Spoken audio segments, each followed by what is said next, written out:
we just know that there's a bond there, and somehow through the dialogue, through the imagery, through everything, we see it there, and they need each other in the moment. It almost feels like the way that Cassian just like wraps his hands around Brasso, and he's just kind of like falling into him at that moment, being like, "I'm so happy to see you.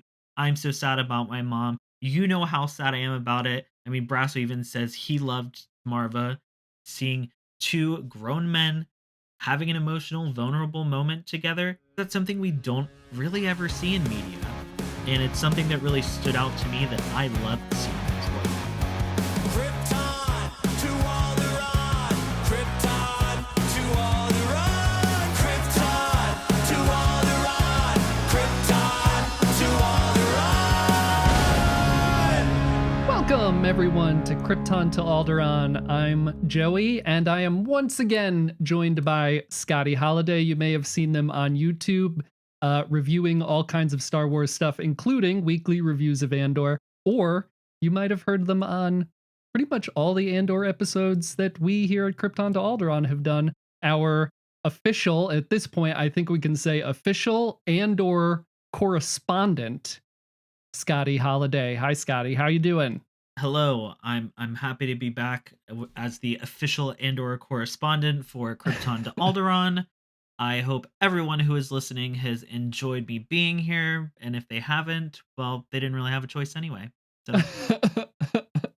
Well, the important thing is that I've enjoyed you being here, and to that same point, there's no more Andor. Don't remind me, Joey. It's too soon for that. What are we going to do? That's the most important question of this conversation. What do we do now? I'm going to insert some cricket sound effects, I think, because no one knows what to do. Well, I mean, if you think about it, we've got Bad Batch coming in like a month, maybe. Who knows when it's really coming out? It's not officially out until I see it on Disney Plus, but we got Mando coming supposedly in February. The Ahsoka series is supposedly coming out next year, so we've got plenty coming. I'm gonna enjoy the calm before the storm that is Star Wars on Disney Plus 2023. I guess that's true. It brings up, like, whenever all this stuff gets announced, inevitably the question that always gets asked is, are we gonna get burnt out? Is there too much Star Wars content? Which I'm always kind of like, if you don't want it, don't watch it. But it feels like it's hitting a little bit differently now because we just got the greatest Star Wars content.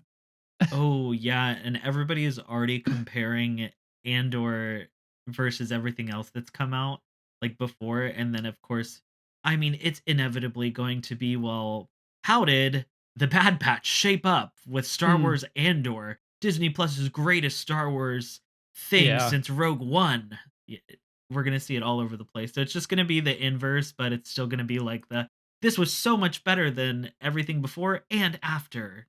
Yeah.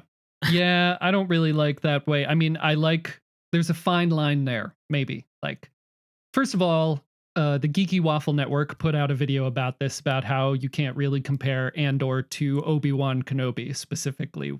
And I would say, yeah, it's kind of like apples and oranges. Yeah. Right? We're expanding the definition of what Star Wars is with a show like this, and it's almost a completely different genre. So it'd be like comparing Leon the Professional to Casablanca.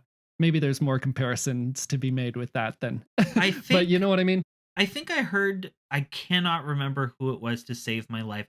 I want to say it was somebody on Pink Milk that compared it, instead of like apples to oranges, it's apples and other apples, where one's a Honey Crisp, one's a Granny Smith, one's Ruby, or I don't know apples like that. But they compared it to just different types of apples because it's all Star Wars, but everything's, there's the taste of each one is a little bit different. And we have our preferences, and there's some that we just choose not to eat because we don't care for them, but we're not going to bitch about it. So. And then you got the rotten ones, and you got the ones with worms in them, and you're right. Or whoever said that on Pink Milk, don't be toxic with the comparisons. I think that's the moral of the story. All right. So last time you were here, we talked about the Narkina 5 arc of Andor, episodes 8, 9, and 10. And this time we are talking about episodes 11 and 12. the finale. So episode 11, Daughter of Ferrix, and episode 12, Rix Road. Episode 11, there's a couple of things. It's so hard. Tell me how you feel about this, Scotty. I feel like when you and I were planning this episode, it was very hard for me to dedicate time to the idea of talking about episode 11 because I'm so excited to talk about episode 12, the finale, because it was so incredible. I think it kind of goes like with our conversation before. There was no way the episode before the finale was going to be as good as the finale. But they're Right. two different episodes. They serve two different purposes. Mm. And obviously, we needed that lead up. That lead up, not lead duh. Mm. It turns out Lita is in a cult. You know what? Maybe we'll get to that. Maybe we won't. But there are just a couple of things I wanted to quickly bring up about episode 11 before we got into episode 12. The main thing, the most heartbreaking thing, the beginning of the episode, really hooking us, just really like out of the gate, pulling on the heartstrings, is seeing what we learn to be the aftermath of Maarva's death, and specifically B2. And the idea that we're getting that whole scene from B2's perspective was obviously incredibly sad. Especially, so we see B2 talking, or we see Brasso talking to B2, and Brasso saying, we can clear out the house so you could say goodbye if you want to, and you can be alone. And B2 says, I don't want to be alone. I just want Maarva. Mm-hmm. And that hurts. Yeah. It was a Scotty. lot. It was a lot. The crazy thing that I kind of like, I couldn't decide whether I was like, is B2 like a pet who just lost their owner? Or is B2 like a child who just lost their parent? Or just Right. anybody who lost a loved one? I think it was crazy to me because it seemed like for the first time, this was a droid who, I mean, droids have attachment to their person. You know what I mean? But this felt more of like a I am your droid to I legitimately care about you and I am upset that you are no longer here and are never coming back. Yeah. That like loss and like raw emotion that we don't see from a droid. So it was really cool to me to see that, and like you said, it was tugging at the heartstrings. It made me so sad. Yeah, I think so much of it is so much more of B2 is so much more of an anthropomorphization of a droid than we've seen besides C3PO, or like a protocol droid, to my recollection. Like one of the only droids that speaks basic, but also has these emotional attachments. Like BB-8 has emotional attachments, and we can see BB-8 getting sad when they learn that Poe crashed on Jakku or went down on Jakku and stuff like that. But there's so many more elements to the humanity of B2 emo that we've been introduced to this whole time that I think makes that scene so much more pronouncedly sad. Mm-hmm. And maybe it is the fact that B2's speaking basic and not Yeah. just making beeps and boops. Right. Because of course we think, oh, I bet B2's really sad, and then B2's like, I am very sad. Mhm. The only time we see that, I'm going to say live action because it might come up in some of the animated stuff and I just can't recall a specific thing. But like, again, with C3PO, who's one of the only droids that speaks basic, like when in A New Hope, when they're in the trash compactor and C3PO is freaking out that his humans are going to die, it's all comedy. You know, there's never really a sad emotional part. I could talk about this and B2 emo all day. I love that little droid. I think they did an incredible job with attaching us to this character. Made the droid a character and then got us attached to it. Yeah, I mean, not to harp on the whole, I wasn't expecting all this from Andor going into it, but I have to say with B2, I was like, well, this droid's not very exciting looking. Like, I'm not drawn to this character, but once again, Andor just continues to blow away every expectation or lack thereof expectation I had for the series, and now I'm in love with B2, and I'm like, he better be in season 2. Yeah. Yep. And beyond. Yeah. It's like K2SO who? Yeah. K2S who? I have seen speculation that B2's consciousness gets uploaded to the Imperial security droid, and that's where K2 comes from. Oh, you're right. I have heard whispers of that. We'll just have to wait and see what Yep. happens. So let me rehash my anger for this. Episode 11, like you said, we're just kind of thrown into the aftermath of Maarva's death. And I was upset because Maarva has been built up so much in this season. I've felt an emotional attachment to her as like a parent or a grandparent, whatever it may be. It's somewhere in that same kind of vein, and how she has always been there for Cassian since day one. Well, since day one when they met. And just in general, Marvel was such a big part of Cassian's life. This show is all about Cassian. It's literally called Andor. And the fact that his mother dies off screen, I was so upset. I was like, where's the big send off? Marva has earned the fanfare. She deserved to go out, even if it wasn't with, a big hurrah, just an emotional scene. I wanted her and Cassian to have that reunion, or at least her to hold on just a little bit longer till he could get back. I Yeah. thought with her being such a fighter and a rebel, I was like, she's gonna hold out until he comes back. So when the episode started and they, were cleaning up her house, I was like, are you fucking kidding me? Marva is already dead. She died between episode 10 and 11. What? This doesn't fit with my fantasy for this series. Yeah. So I was very upset about that, and I say I was angry. I wasn't like angry, but I was like, I wish we would have been able to see that, and I'm bummed we didn't really get those final moments with her. Yeah, it's a lot like when how to say this without making it too serious. It's kind of a lot like when someone passes away and you can't be there. Yeah. We weren't able to be there. We couldn't see it happen. Like we weren't there for Marva, and neither was Cassian.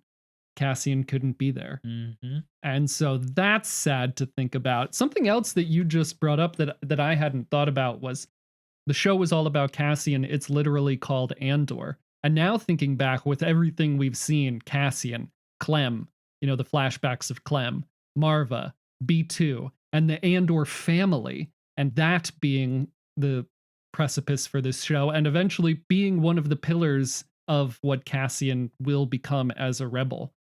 And yes, Maarva and Cassian have been together since they first met. I really want to say that I still believe that what she did was wrong, but everyone's grown to love everybody, and it doesn't make this situation any less sad.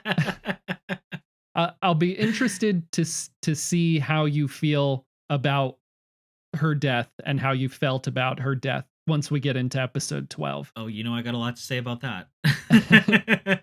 But let's jump. I know we're skipping a lot of stuff, but I'd love to jump ahead and talk about Saw and Luthen reuniting, having a conversation. Saw calls Luthen back to let him know that he's in for helping Krieger with the attack on the Spellhouse facility.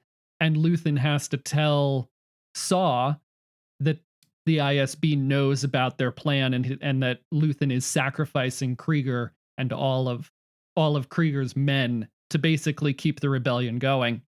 We talked last time about how Saw is already this broken shell, and the idea of the way he is and his mindset being reinforced at every step along the way. Like you can see the paranoia in his face and in his mannerisms once he realizes that Luthen has people everywhere. Mhm. I feel like we kind of go through all of the motions. Saw very verbally and visually, we can see him kind of taking in everything that Luthen said, like taking in what he said, like, hey, we're sacrificing 30 men plus Krieger. Like, that's just what Right. we got to do. And then Saw being like, oh, well, you've got people all over. And if you're willing to sacrifice them, who says you're not willing to do the same and just let me be killed? I felt like I was right there with Saw. I'm like, oh yeah, where does that put me in relationship with you? Yeah. Where do we all stand? And that was the big thing when he first talked to Luthen was like, Luthen kept trying to push the "we need to come together" saw, and now this is literally the complete opposite of, "Yeah, we're getting rid of this guy because that's just what's gotta happen." Hmm. It's just like, we're trying to come together, but, this group is still expendable. It's like, how do you make that decision? And I think that's what we see Saw literally going through the motions of being like, "Who's to say I'm not expendable next?" Right. And almost a step further of Luthen wouldn't let Saw be taken alive because Saw has seen his face their friends. Where Krieger, Yes, he's only been in the room with Krieger a handful of times, and but Krieger didn't even know that he was there. He doesn't know who Luthen is. But Saw and Luthen have a relationship. So Luthen would have to make sure that Saw wasn't in danger of getting captured. and Luthen would be the one to pull the trigger before the Empire. Right. Right. Ah, I think we do end up seeing a little bit more remorse. And Luthen even says, I thought I was doing the right thing, but now I'm starting to question it, or something like that. And like every time Saw says 30 men, Luthen says plus Krieger. So he's definitely, it seems like he's definitely reflecting back on it and maybe definitely. having some like qualms with the decision that he's made to send these men in to a massacre. Yeah, I mean, just like he says in there, he's like, "Well, I was sure about it before, but I don't know about now." Right. It's like he's rethinking this as, and not to compare this to being in therapy, but like sometimes when I'm saying things to my therapist, I don't even need her to respond because I'm like, "Oh God, now I understand why I did that," or like, "Oh God, is that what I was really thinking?" And we see Luthen, it's kind of the same thing where Saw's questioning Luthen's judgment, and as Luthen's telling him, he's like, "Oh wait, maybe this is not the best way to go about this, but I'm already committed to it." Yeah. Leaving that scene, I think we need to talk a little bit about how cool Luthen's ship is. Oh yeah, it comes with all the bells and whistles All the bells and whistles. I please sell the Lego set before Christmas. with the lasers. Yeah, yeah, with the Darth Maul dual lightsaber blade lasers. Anyway, so as Luthen is leaving, gets a call from Clea. They talk in code about finding Andor. It's pretty cool. And then he gets tractor beamed by this Imperial ship. And we see all the bells and whistles that the Fondor has, which I thought was so cool. The way that it anticipates the tractor beam or maps out the tractor beam and has like the things that pop out of the back that destroy the satellite dish to destroy the tractor beam. It's probably, I think it's the coolest ship we've seen in Star Wars in a while. Like, is it cooler than the Razor Crest? Yes. Or, yeah, right? Yeah, it's cooler than the Razor Crest. Even in universe, anytime Luthen pulls out one of those tricks, whoever it's against, or even I think Cassian is like, I didn't know I've never seen a Hallcraft do that. And Oh, it's got yeah. all these little tricks there that I feel like are aftermarket that either Luthen's installed or somebody's installed, but it's so corny to say, but it's the ship that keeps on giving. Oh, yeah. You see it do one thing. He's got his whole closet in there to get all dolled up for Coruscant. He's got lasers that shoot out the side of the ship. He can destroy a tractor beam. It's like, and on top of that, as I keep pointing out, it has a built-in Alexa Mm, or built-in Google Assistant, whichever is your favorite. yep. And it can do anything, pretty much anything that Luthen asks and get him out of any situation. Yeah. It's the ship that keeps on shipping and has a closet, a walk-in closet. How about that? Imagine the refresher. Mm, imagine it. It's a full refresher, not some bullshit 3/4 refresher. Yeah. Listen, I just renovated a house. Do you think he has to? Do you think he can keep it? Do you think now he's going to have to get rid of it because the Empire like has a log of the ship? Well, he got that code from Alderaan, Right. so I think that masks him enough. I mean, the ship hides all its fancy tricks, so I think he can get away with it. Maybe that's something we're gonna see him have to deal with in season 2. They've got his voice. Many people have pointed out they could have his voice on recording now to help identify him, and they know what his ship looks like. So, Cyril says, I heard his voice, I'd recognize it. So if Cyril hears that recording, and But be able to be like, that was Axis. the craziest part about it, though, is as we come to find out in the finale, Axis is right there the whole time, and Oh, they yeah. don't even know it. How are they gonna say, "Oh, this ship we stopped, maybe it's that Axis." The people on that ship don't even know about Axis. They don't know about True. Cassian Andor. So I think it's just with the Empire being so big and thinking so little of anybody underneath them, it could possibly just fly right under the radar. Very true. Fly right under the tractor beam. Yeah, let's keep it with Star Wars terminology, all right? Refresher, tractor beam, shit.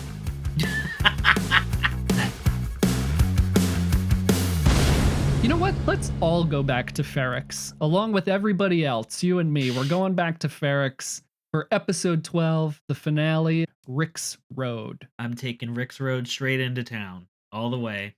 However, I do want to start off-world with Mon and Perrin. I just want to talk about this scene because I loved it so much, and we're seeing like some espionage tactics get worked in here. Mon and Perrin are leaving a party, and she's already in the car, and he comes out. Mon tells their driver Cloris that they want privacy, and she starts to imply that Perrin has been gambling again, insinuating that he has a gambling problem, and goes after him like, you can't do that here. If you're going to gamble, go to Canto Bight. And really getting upset. And we know that Cloris then is listening to their conversation. And I have a theory about this, but I want to hear what you think beforehand. But it was just so cool to see that that's where Mothma is at. She knows the Empire is spying on her. She said they have spies everywhere. She knows that they're listening. And so she's trying to trick them into thinking that that's where their money went. She knows that they're looking at Chandrillan accounts. So they're putting all these pieces together, and she's trying to sleight of hand get the Empire to look in Perrin's direction for it. Yeah, even when Cloris reports to Lieutenant Blevin, Blevin makes the comment of, "Oh, this makes sense. She's been making a lot of weird, banking moves lately."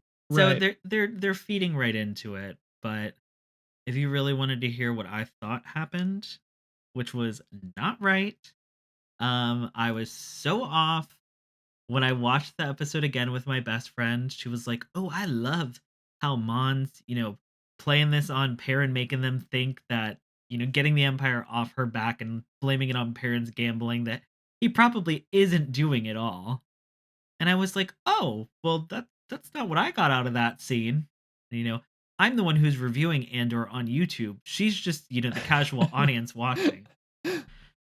So I was like, "Oh, well, I thought that Perrin was gambling and somebody told Mon, and she is upset because this is going to make the Empire look more into her banking because he's going to be doing stuff that she's not thinking to cover up, and it's going to take away her money to give to the rebellion."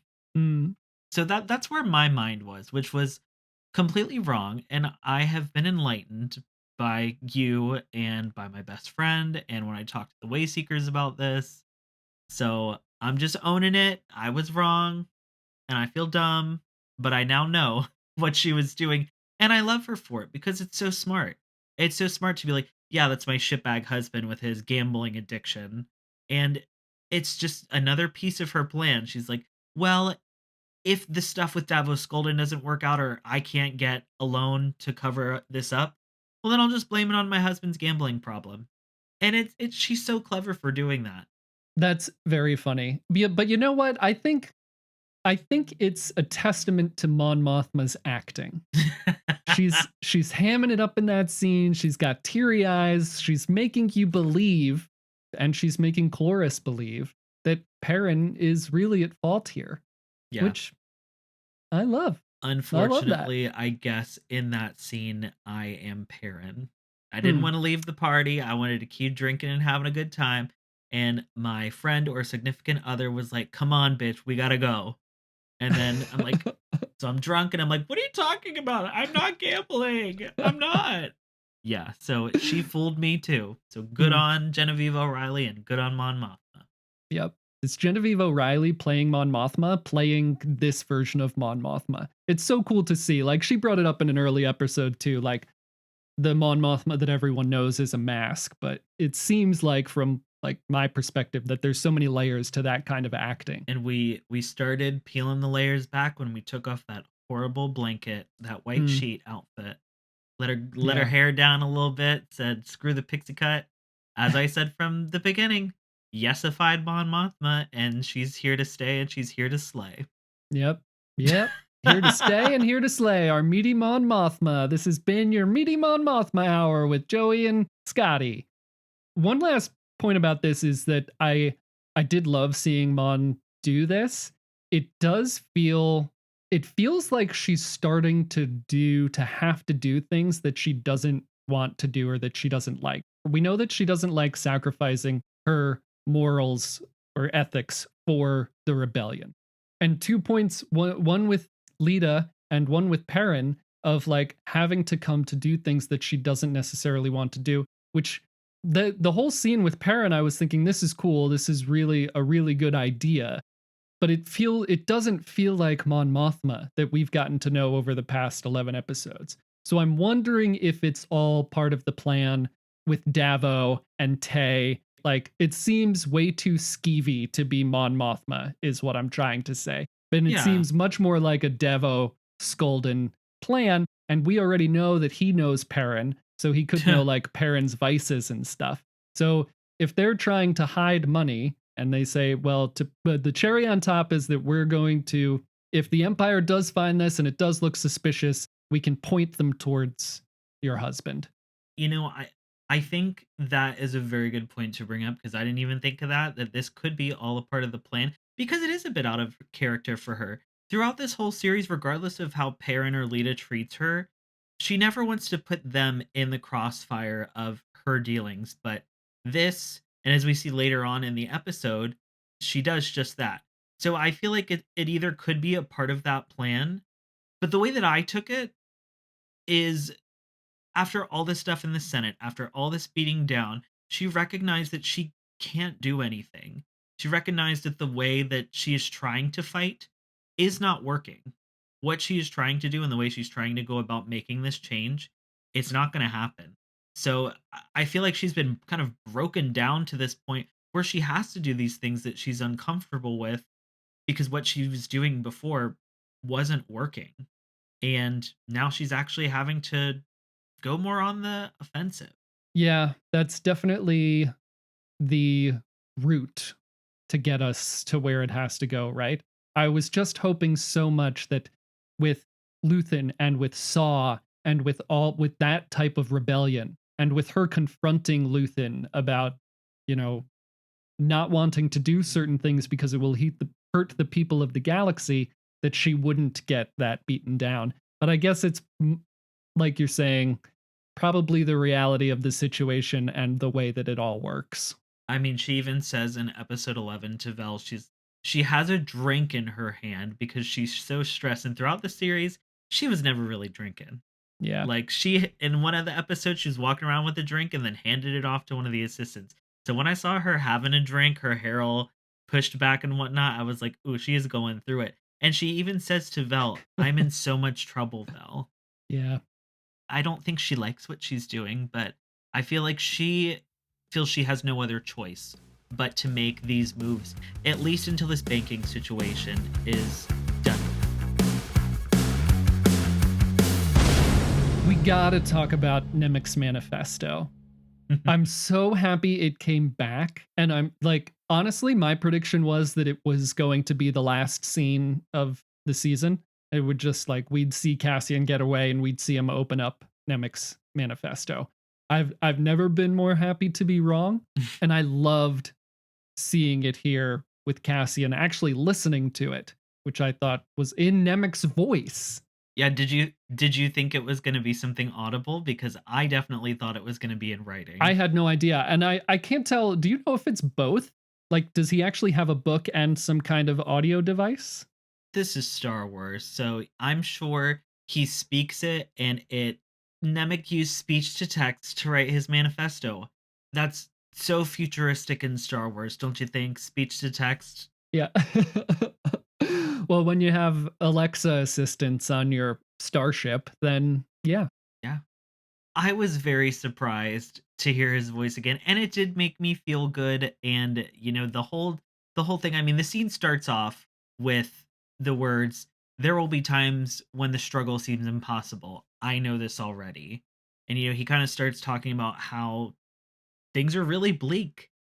And while that part is being read, we're seeing scenes of Bix cowering on the ground in the hotel where she's being kept prisoner. So on top of, oh my gosh, it's Nemik's manifesto and it's Nemik reading it, and he's, putting on a beautiful vocal rendition of it, I will say. Mhm. Just the emotion and conviction and the way he read it. And then seeing Bix there, you know, being alone and things seeming impossible, I was just like, "Oh, they're really getting me right now with this scene." So I loved it. And then, like you said, seeing Cassian actually sitting there listening to it, actively listening to it at that, because I feel like it was kind of not in his darkest hour, but as he's getting ready to do this crazy first or second suicide mission of his life, Mm. he's going to Nemik's manifesto to get him through it. And on top of that, if you really want to pull it back to this, Nemik was getting him through the sleepless night he was having before everything went down Mm. on Ferrix. And Shit. and we all know on Aldani when Nemik was like, "I don't know how you sleep. I couldn't sleep at all last night." Oh, you're so And right. then he's getting that like kind of solace and reassurance from not only Nemik, but Nemik's manifesto about fighting against, that oppression of the Empire. Oh, you're so right. I did not get that. Again, just incredible writing. That someone actually sits down and writes this. And the feeling behind the words, especially like we talked about last time, living in the time that we live and everything happening in our real world, hearing those words. And I loved seeing it cut with different people experiencing different things in the actual show, like you said, Bix. I also thought it was significant that Cassian was listening to it out loud. I certainly expected him to be reading it, but I think there's a significance to him listening to it. We know he can read. They actually made a point of it early in the season. Like, was someone on Aldani asks him if he can read, and he says, "Yeah," and he reads like the plans on Oh how my to. gosh. And they did it again on Narkina 5. Kino Loy says, "Can you read?" And then he shows him the tablet. Yeah. So we know that Cassian can read, and so but he's listening to this. He's listening to it in Nemik's voice. He needs that. He needs more than the words. He needs Nemik's presence. He needs Nemik's passion, and he knows how Nemik felt, and he knows that Nemik felt those words. It was a whole question on the Aldani arc of what is Cassian fighting for, and a question of what is Nemik fighting for, and now we know. And so the incredible significance of having that in Nemik's voice, reading it to Cassian, I think is, to put it in Star Wars terms, the spark that lights the fire. I mean, it's the last episode of this season. We've got 12 more episodes, and then we have Rogue One. We know where Cassian goes, and we know how important the rebellion is to him at that point. So I really think this is a linchpin of that. And I mean, I loved hearing Nemik again, but it was just the incredible significance of Cassian having that audio device. For me, with Andor, in comparison to the implications of, we've seen Rogue One, like you said, we know where Cassian ends up, and now we're getting to watch him get there. I don't know if this is true, if it's because it's recent or if it's just, it really is just that. I feel like this is going to have so much more of an impact on how I look at Cassian as a character compared to other prequel series or other series where we've explored a character earlier in the timeline and then, we see them in one of the larger movies. So now when I see Cassian in Rogue One, I'm going to think back to all this stuff. I'm going to think back to all these relationships he had. in the timeline of things, all these little small moments that he had with these other characters and how they shaped him into who he became in Rogue One to become so selfless. Because we know how he started, and it wasn't selfless. Yeah, 100%. And I think that that's something Star Wars does really well. The Clone Wars did this for me. The Clone Wars elevates the prequels so much more for me, especially episode 3. Yeah, I think that's one that I don't even think about because they're just all so ingrained to me. And like Hmm, growing up with the prequels, I obviously like loved them regardless, but also when the Clone Wars came out, it just made me love it even more. So that's one I yeah. don't even think about. So I love you bringing that up. I just love this idea of filling in the gaps between the trilogies or within the trilogies to make it one actual cohesive saga.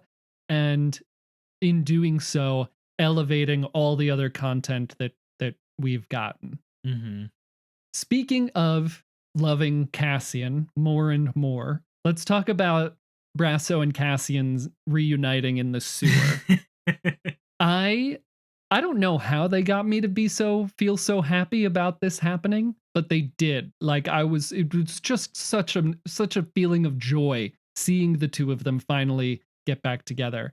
And somehow they've instilled in me that there is this bond between them, this incredible friendship between the two. And we've barely even seen them on screen with each other, which is ridiculous. But the whole sequence of Cassian blaming himself for Maarva's death, not being able to be there, and then Brasso relaying Maarva's final words, you can be an unstoppable force for good, and that she loves him more than anything he could ever do wrong. Ugh, incredible. Incredible stuff. Just an amazing reunion. I loved seeing it. So it's so funny that you bring up this relationship between Cassian and Brasso and how we really haven't seen a lot of it. There hasn't been much context on screen that we've seen through it. And while I was watching it, watching them hug it out, like I couldn't put my finger on if it was like oh, he's like an older brother to Cassian, or he's like a father figure to him, or he's like a best friend to him. I couldn't figure out what it was either. And it's literally that it's just we know this bond that they have. We don't need to know what it is. We just know that there's a bond there. And somehow through the dialogue, through the imagery, through everything, we see it there. And even just the way that they hug each other, it really feels like the two of them together are just they need each other in the moment, it almost feels like. And something I also wanted to bring up with that too is that we never get to see men on screen hugging it out, having an emotional, vulnerable moment. I mean, sure, they can say that they're upset or something, but the way that Cassian just like wraps his hands around Brasso and he's just kind of like falling into him at that moment, being like, I'm so happy to see you. I'm so sad about my mom. You know how sad I am about it. I mean, Brasso even says he loved Maarva and he was there taking care of her when Cassian wasn't there. He doesn't hold that against him. It was just so lovely to see that relationship. And then, as I said, just seeing two grown men having an emotional, vulnerable moment together, because that's something we don't really ever see in media. And it's something that really stood out to me that I loved seeing as well. Yeah. Yeah. I hadn't even considered any of that, but we never ever see it in media. I mean, media is almost exclusively this incredibly toxically masculine thing. I talk about a lot the responsibility of pop culture, and we get a lot of this from pop culture from a very young age, but also within our society. The idea of like guys not being able to be friends like that. It's obviously a very toxic sentiment Mhm. that's just throughout pop culture. So being able to see that on screen for at least the little bit of time we get to see it, like two guys can have this relationship, can hug, can be emotional around each other, can, listen to one talk about their mom's death, can relay this information to the other about the mom loving her son. All of that, the body language and the verbal language. I didn't even consider the importance of that scene for something like that. I mean, we even see it at the beginning with Pegla and Cassian. Granted, it's not as intense of a moment because there's not the whole speech, obviously, Marva's final words to Cassian, but as I put it when we talked about it earlier, that male on male affection and Mm, just seeing them embrace one another, and like I said before, just being there for one another, you never get to see that. There's no tough love or, "Come on, Cassian, get it together, you don't have time for this." Brasso allows Cassian to be sad, and Brasso allows himself to be upset about it. I'm sure he was feeling stuff just repeating those words to Cassian, even though they weren't his own words. I probably I mean, I got emotional during the moment. I probably would have started crying if I was the one there telling Cassian. yeah, it's very emotional. I mean, this is just something we need more of in pop culture. The idea that guys can be this for each other, that it is okay to show emotion, that we can hug, that all of this is okay, that people can be friends like this. Let this be like a stepping point for pop culture at this point. Hopefully, it shows people out there, it goes against the grain of what we've seen all these years and starts to let people know that that's okay. I just appreciate you talking about it too and recognizing it because, yeah, the queer person can talk about it, you know, as much as I want to, but it's not going to have as much of an impact of somebody who's not a part of the queer community, who's just an ally or straight and cis and, whatever outside of that. Also being able to recognize it and being like, yeah, this is okay. So thank you for that. Oh, yeah, absolutely. I think we need to talk more about it. And maybe it falls into another political element of this show that we need to talk more about, that hopefully this show sparks more conversations of. You and I have talked a lot about the incredible writing of this show and the incredible speeches. Nothing prepared me for Maarva's speech. Nothing. A lot like Nemik's Manifesto, it's just incredible to me that someone wrote this. That Hmm. someone actually like thought up these words and put them down, and that it was delivered in such a way that it inspired the people of Ferrix, and it inspired me. It has been a long time since a movie or a show has made me feel so passionate or righteous. You ever see a movie and you leave the theater and you're like, I'm ready to fight. I'm ready to kick some ass. I'm ready to go be Batman. It has been a long time since a movie or show has done that for me, and this did that for me. Yeah. And I loved it. It's Mm. so good. It's just so good. But I also want to know how you felt after watching this about what you said about last episode, how you felt when she died off screen. So all that frustration that I had of not seeing Marva's death and just seeing the aftermath was totally redeemed with this episode. This was literally the send off that I wanted for her. I wanted this grand moment. I knew she had something to say. I was just like, how are you not going to give this moment to Marva before she goes and leaves us? And this moment was everything and more that I wanted for her final send off. And it was so true to the character. Mhm. And like you've said, the words that she was speaking, they spoke to the people of Ferrix, and we obviously saw how that ended up. But it was universal. It spoke to me. It spoke to you. I was ready to, fight the government, fight the fascists. Like I was ready to go. After I have a little cry, because there was a lot of emotions in this episode, then I was Yeah. ready to fight. And it was just so crazy. The one line that I loved from the speech, after she kept saying, "We've been sleeping all this time." My favorite line too was, "The empire is a disease that thrives in darkness. Mm, It's never more alive than when we sleep." And then, yeah. she follows it, like you said, with "And if I could do it again, I'd be up early and be fighting these bastards from the start." I was just like, "Yes, Marva." Like, I'm not gonna lie, I just got a chill just saying it out Me loud too. now. 100. I'm not gonna lie. Me Just too. thinking of that moment, and something that I saw that I have to ask you about is fight the empire versus fuck the empire. Oh. See, I So have not seen anything about this. so there is some question online where some people, were watching Marva and they were like, it looked like she mouthed fuck the empire, but that's not obviously what was said. They say fight the empire. So, the internet does what it does. And there were people who pulled up articles from Tony Gilroy talking about how Disney let, him and his team do everything they wanted for the series. They didn't have any issues about anything. They weren't like, you can't do this, you can do that. They said anything they wanted to do. But there was one thing that they would not allow and changed for the finale. Hmm. So people are speculating that she was going to say, fuck the Empire. How do you feel about that? Do you subscribe to that idea? I think it makes sense that might be what Gilroy and the team were talking about, but I don't know how I feel about it. Like, I really like those last words of fight the Empire. I don't know how I would have felt if she had said fuck the Empire. And I don't, in the alternate universe where that happened, I'm sure I'm very annoyed at all of the people who have latched onto it and make fun of it and make memes out of it and joke about it.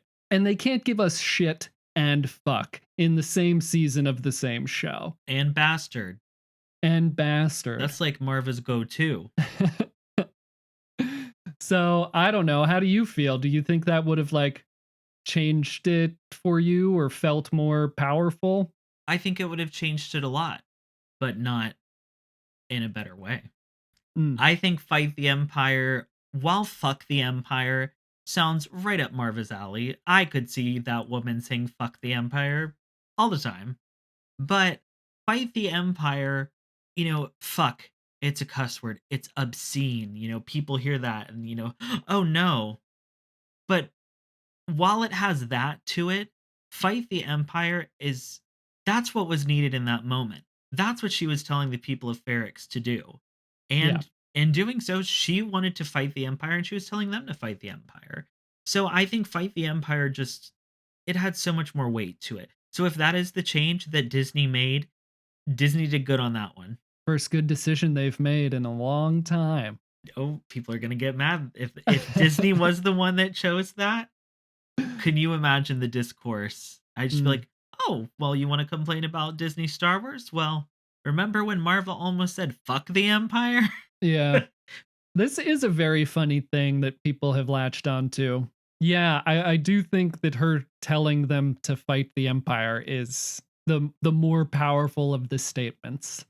In an alternate reality, like you said, there's a finale where there's a piece of Star Wars media where the word fuck is said.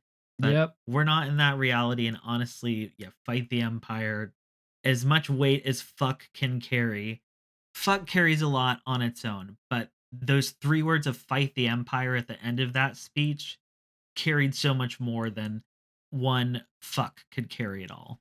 Yeah. There were no fucks left to carry. No.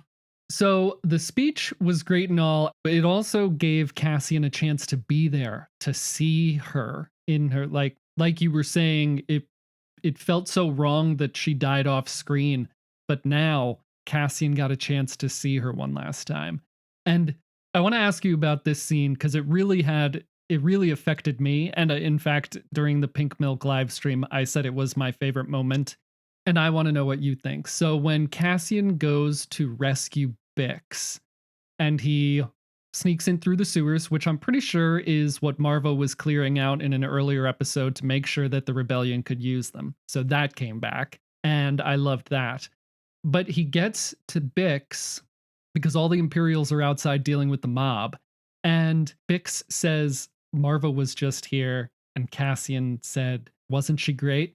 And that's the scene. And what I said in Pink Milk was that I've really focused in on these little scenes throughout the series, like these little but extremely impactful scenes. And that was the one in this episode. But it was that's the part that really got me choked up. I loved that scene a lot. Just in general with that scene too, it stuck out a lot to me just because of how, Bix, everything that she's been through, all the scenes we see her in previously in the episode. I think she's looked the worst in this episode than she has in any of the episodes prior. And this woman is gorgeous. So, they made her look real rough. Yes. And, you feel so bad for her. And then throughout the episode, we see her staring out the window. She can't be a part of anything that's going on. It's probably like the only thing that's reminding her of, the reality of her life with everything that's going on from her torture inside her brain. One of the scenes that stuck out to me a lot was where, the band's going down the street and she starts humming along to the music and you see like a couple tears run down her cheek. So seeing all of that and how she was just living through what's going on outside the window. So then when she was like, Maarva was here, that cut for me too. I was just like, oh my God. Not only was Maarva inspiring everybody on the outside to fight the Empire, but she was probably just inspiring Bix in that moment too, that things were going to be okay in the end. I mean, it probably served not an entirely different purpose, but it probably just gave her hope of getting out of Imperial imprisonment. So to her, it wasn't even like a it's time to fight. It's just I'm gonna be free. I'm gonna be okay. I'm gonna make it out of this. Yeah. So I loved that moment too, and the fact that, throughout the whole thing, Cassian's being so selfless and going to rescue Bix instead of just trying to make sure he makes it out okay. And he doesn't even take a moment to, really watch his mother's final moments. And he can even say to Bix, like, wasn't she great? Because he was listening. I loved Marva's speech and I loved what it meant to the different people who were hearing it at different places in the episode. And this was a great little moment. Like you mentioned, that it's a little bit of a blink and you'll miss it, but the series has been pulling power hits in those little moments, just like you said. At the end of Marva's speech, Captain Tigo, the guy on Ferrix who just wants to be prefect, knocks B2 over, and that incites the mob, most notably Brasso, who kicks him in the chest and then hits him with Marva's brick, which there has never been a more cathartic scene than that. I mean, Tony Gilroy said there was no fan service in this series, but I think that was a moment of fan service. I'm pretty well serviced. Yeah. Just incredible. And so that starts this kind of chain of events of these Imperial officers getting knocked down and having to scramble for their lives. Most notably, next being Deidre Miro, who gets hit in the head with a rock. And then the people of Ferrix are very quick to be on her and trying to drag her away. And there's something there about the power that the Empire thinks that it has as a whole, while having very weak footing in the people that are running it on the ground. And it was great to see them get knocked down, and it's great to see the Empire get hurt that way, because you get to see the chinks in the armor, you get to see the flaws, and the flaws being the people that are so confident in their power that they don't realize that they don't actually have power until it's showed to them with the back of a brick to the face. And I gotta say, unfortunately, I really wanted to see. I mean, I know I said it last time, I don't advocate violence, but at this point, she tortured Bix. We've really seen her be a horrible human being. And I kind of wanted the people of Ferrix to maybe have a little bit of justice. I guess I shouldn't call it justice, but Honestly, I think we can bring it back to Nemik's lines in his manifesto, where he says the imperial need for control is so desperate because it's so unnatural. Tyranny requires effort, it breaks, it leaks, authority is brittle, and oppression is the mask of fear. Once they're knocked down, all that fear comes forward. They don't have that mask anymore. I mean, even before anything happens between the Empire and the people of Ferrix, when the funeral starts early, Captain Tigo literally says, I want everything out here. Show of force immediately. They're all about they've got to show this big bad presence, but when they're knocked down and taken out of the Empire being this all-powerful, mighty, establishment, they crumble. I mean, we literally watch Captain Tigo crawl on the ground back behind Imperial lines to safety. We see Dedra try to do the same thing after she gets hit in the head.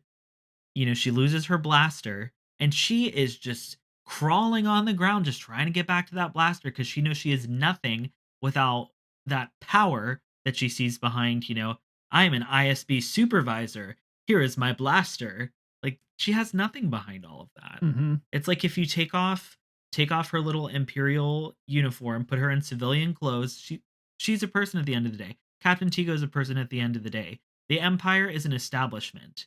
These people just keep it going, or keep the propaganda to the people in that oppression and that fear. So when you take all that away, they're nothing without it. What they stand for is just that, an establishment, a thought. Mhm. What you the empire is this whole thought of this oppressive group that's going to keep everybody from individuality, and they're going to do everything that the empire says. But at the end of the day, they're all just people too, and they crumble like people without that kind of imperial shield. So I loved seeing that because like I said, it just reiterates what Nemik says in his manifesto. I didn't even consider that it was mirroring what we had heard Nemik say in his manifesto. But I think it also points back to some earlier conversations that you and I had about Deidre had started as this kind of underdog story, but we couldn't. There was a strangeness to feeling like it was an underdog story because rooting for her meant rooting for the Empire, whereas like rooting for the more toxic elements of the Empire meant that she is kept on the outside, which means that the Empire is less successful. And so that comes up again in this episode with the Empire, the ISB going after Krieger. There's a specific scene where she's talking with Partagas on FaceTime, and she says, I just wish I was part of the conversation, right? And he says, this wasn't a dialogue. The whole point of this was to get the taste of Aldani out of the Emperor's mouth. So again, she's being kept on the sidelines. She says, not all of them are good to us dead. Someone needs to be in the room saying that. And so she's being kept on the sidelines again, where if she was actually in the room, it would mean a more tactical approach, a more successfully tactical approach from the Empire. And so what do you think about all this? Because you've come the longest way here. I'm not rooting for her again. But the fact that we're seeing them just overlook her opinion once again, I'm like, are they going to put us on this roller coaster again into season 2? Like, she got built up, she gained favor with Partagas, she got jurisdiction over Ferrix, and that was a big thing. And then now we see her, she's had jurisdiction over Spellhouse since the beginning of the series, but being the supervisor with jurisdiction over Spellhouse, and they still didn't include her in their attack, against Krieger. They just killed all his men and they didn't even allow her to be a part of the conversation. I'm like, they're putting her in this kind of underdog situation again, and I just think it's so crazy. I'm not ready to deal with this again. Because I can't like her anymore. And I don't. Like you said, we see what she's done to Bix. We see how she tortured Salman Pack, the shop owner. And it's something interesting to see that she's being put in this position again with these Imperials where they're just overlooking what she wants to do. And I have to wonder again if it's this whole, she's a woman and they're just a bunch of men and they think they're better than her and that her opinion doesn't matter or doesn't make as much sense. When in the end, Partagas tells her, you want to make this better? Find Axis. Like, you want to do your job? Go and find Axis. But by killing all these people at Spellhouse, they have nobody to get more information from. So they've just made their job harder, all just to, repeat what we said earlier, just to show this force, show their power. Yeah, with absolutely no tactical mindset, absolutely no thought on winning the war instead of this one little battle, just because they're afraid of the Emperor, They need to get the taste of Aldani out of the Emperor's mouth. So that right there removes any tactical decision making from the entire process. And yeah, she would be there to advocate for the other side of that. And she's not. And yeah, Partagas shot himself in the foot, but I guess it's good she's not there because we don't want them to win. Little do they know, Axis is right there on Ferrix. Yeah. And like you just said too, Luthen's fighting a war. The Empire doesn't see this for what it is. They see this as little pieces of insurrection and pockets of fermenting, as stupid Sergeant Mosk points out in like the first arc of the series. Yep. They don't see it as anything more than that, but the rebels are getting ready for war. Yep. We're seeing that in all these little pockets, and that's what Maarva does with that speech on Ferrix. Yep. She ignites the fight. She is the spark.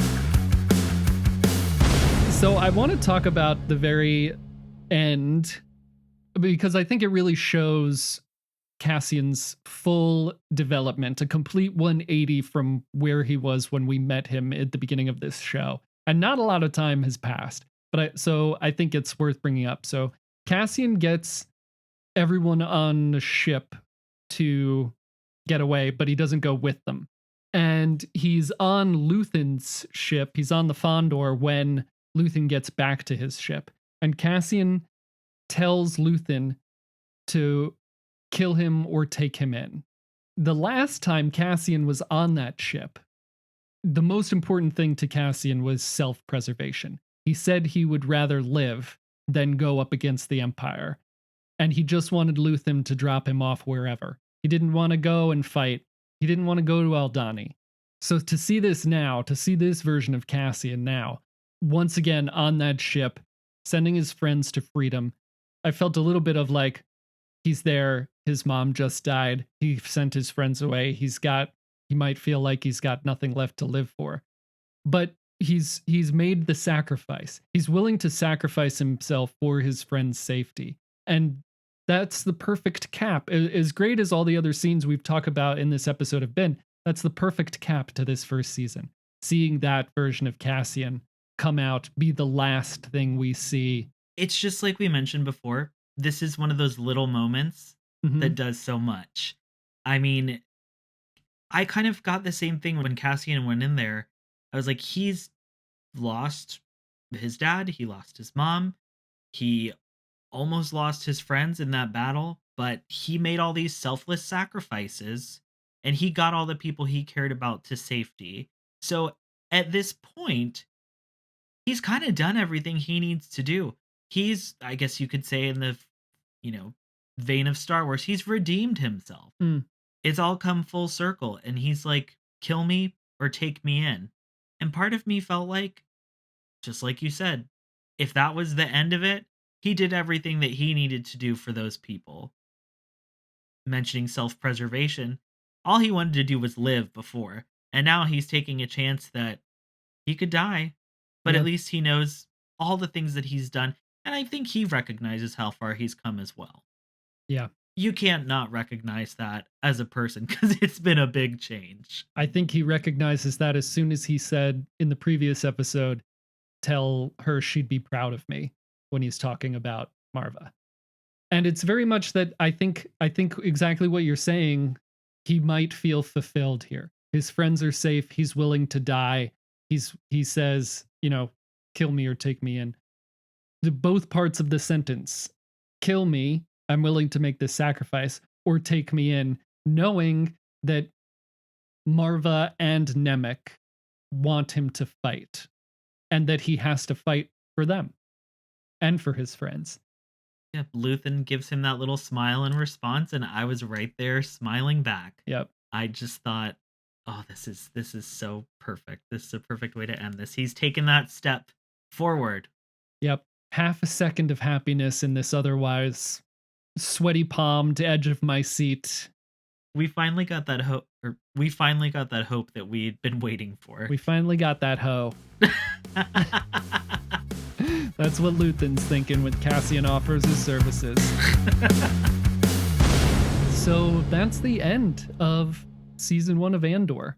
Do you have a favorite episode or a favorite part or a favorite character? I already know what the answer to that one is. Surprise question time. Surprise Krypton to Alderaan question. You make this so hard for me. I'm sorry. Trying to find an answer is eating at me. On top of loving Cassian Andor and the expansion of his story, I gotta give it up to Mon Mothma. Surprise, surprise. Surprise, surprise. It's the Mon Mothma Meaty Minute, Mon Mothma Hour. That's my vibe. That's what I want more of.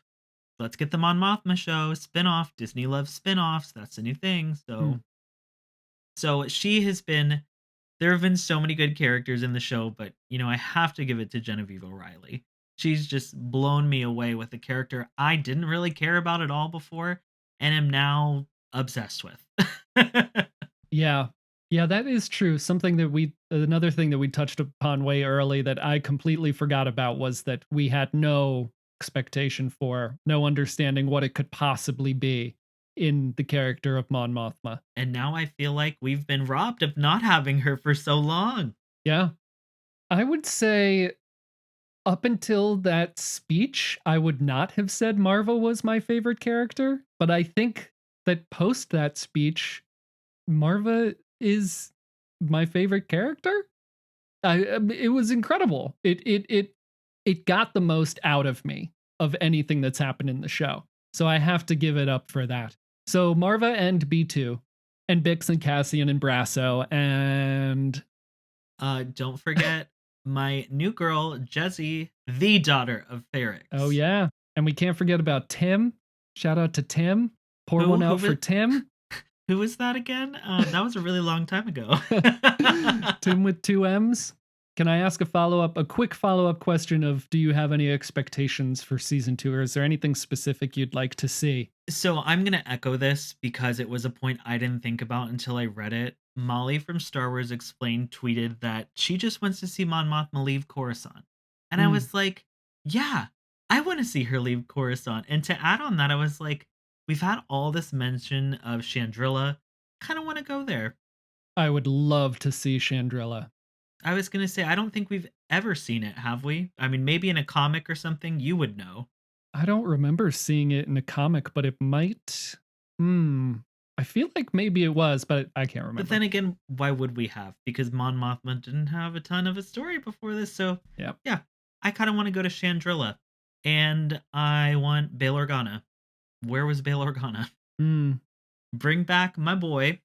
And lastly, I want a Palpatine cameo. I didn't get one. I really thought we were going to get one this season, and it was fine without it.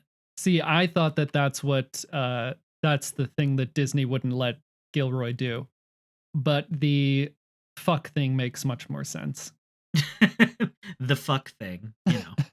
Yeah, I hadn't even considered that. I would love to see Chandrilla, so maybe that's my thing too. But very similar to season 1, I have very little expectations for season 2. I just want more, you know? I just want more. And I'd love for it, like, I saw that tweet from Molly mentioning seeing Mon Mothma get off of Coruscant, and I thought it would be really cool to tie it into Rebels to show that scene with her and Saw. Something like that would be cool. I'd love to see that. I guess that's an expectation, seeing her relationship with Saw. I was thinking of that too, because we don't even know if they know each other right now, do we? No. Nope. So how do we get from them not knowing each other to him trying to essentially kill her in Rebels? Yeah. So great. That's what we'd like to see. That's a wrap on Star Wars Andor and our coverage of your and my coverage of it for now. I'd like to return and do some more in-depth conversations about some of this stuff. There's so much more we could say. There's so much more to these episodes. We skip around a lot, but I'd love to dedicate time to some more specific things. Scotty, would you like to once again tell people where to find you, how to listen to your stuff, how to watch your stuff, etc.? So you can find me on OnlyFans. No, I'm just kidding. So you can find me on YouTube, Twitter, Instagram, TikTok, and Hive at Scotty Holiday SW. And on OnlyFans at Meaty Mon Mothma. Oh my god. Literally. Making one right now. Awesome. Yes, go check out Scotty's stuff. They've also been on the Wayseekers podcast recently, which is another great Star Wars podcast that everyone should check out. I guess that's it. I hate to say goodbye for the last time, Scotty, but thank you again so much for doing all of these episodes. It's been a blast talking to you about Andor, and we'll have to come up with something to talk about to get you back on here. Between the two of us, I'm sure we can find something to talk about. Yeah. Yep. Well, thank you so much, Joey. It's been so fun covering Andor with you. And, you know, if anything, we'll talk again in 2024 with season 2. Yeah, I'll see you in 2024. All right. All right. Thanks, Scotty. Bye.